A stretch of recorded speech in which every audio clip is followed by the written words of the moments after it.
Good morning, જય માતાજી. કેમ છો બધા? મજામાં? આજે વાગી ગયા છે 8:45.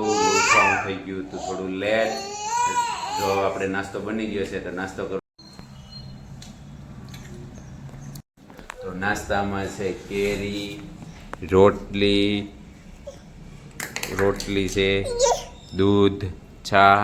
લાલુ અહીંયા તમે જોઈ શકો છો. ઓફિસે પહોંચી ગયા છે, કામ કરી રહ્યા છે બધા લોકો. તમે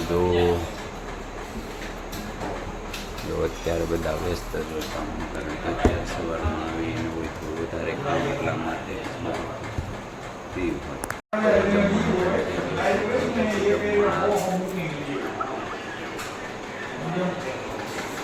જમી કરવી ફ્રી થઈને વાગી ગયા છે હવે 3:30. તો થોડી વાર પ્લાન્ટમાં આટો મારવા જઈએ. બધા કામ કરી રહ્યા છે અહીંયા જો તમે જોઈ શકો છો. આવ્યા છે વાસણ લેવા માટે, થોડો કુકર ને એવું લેવાનું હતું. તો તમે જો બધી આઈટમો મળી જાય છે અહીંયા, જોઈ શકો છો.